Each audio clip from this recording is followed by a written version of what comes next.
আজকে এটা আসলে ক্যাবিনেট মিটিং ছিল না, এটা একটা সৌজন্যমূলক মিটিং ছিল যেখানে মন্ত্রীরা ছিলেন এবং আমরা উপদেষ্টারা ছিলাম। আমরা উপদেষ্টারা ক্যাবিনেটের পার্ট না, তারপরও এই কারণে এটা ফর্মাল মিটিং না।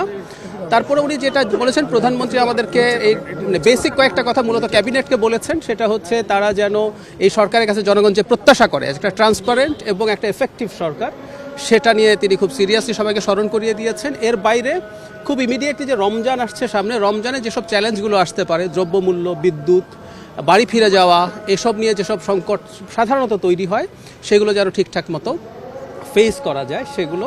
আর একটা কথা হয়েছে যে আমরা শর্ট টার্মে 180 দিনের জন্য বিএনপির একটা প্ল্যান আছে, সেটা তার আগেই তৈরি করা ছিল, সেটা আরেকটু রিফাইন করে জনগণের সামনে খুব দ্রুতই প্রেজেন্ট করা হবে, যাতে জনগণ বোঝে ইমিডিয়েটলি সরকার কি করতে যাচ্ছে। আগামীর অগ্রগতির ভিত্তি আনোয়ার ইস্পাত, স্ট্রংগেস্ট স্টিল সিন্স 1978। আজকে এটা আসলে ক্যাবিনেট মিটিং ছিল না, এটা একটা সৌজন্যমূলক মিটিং ছিল যেখানে মন্ত্রীরা ছিলেন এবং আমরা উপদেষ্টারা ছিলাম। আমরা উপদেষ্টারা ক্যাবিনেটের পার্ট না, তারপরও এই কারণে এটা ফর্মাল মিটিং না। তারপরে উনি যেটা বলেছেন, প্রধানমন্ত্রী আমাদেরকে এই বেসিক কয়েকটা কথা মূলত ক্যাবিনেটকে বলেছেন, সেটা হচ্ছে তারা যেন এই সরকারের কাছে জনগণ যে প্রত্যাশা করে একটা ট্রান্সপারেন্ট এবং একটা এফেক্টিভ সরকার, সেটা নিয়ে তিনি খুব সিরিয়াসলি সবাইকে স্মরণ করিয়ে দিয়েছেন। এর বাইরে খুব ইমিডিয়েটলি যে রমজান আসছে সামনে, রমজানে যেসব চ্যালেঞ্জগুলো আসতে পারে, দ্রব্যমূল্য, বিদ্যুৎ, বাড়ি ফিরে যাওয়া, এসব নিয়ে যেসব সংকট সাধারণত তৈরি হয়, সেগুলো যেন ঠিকঠাক মতো ফেস করা যায় সেগুলো।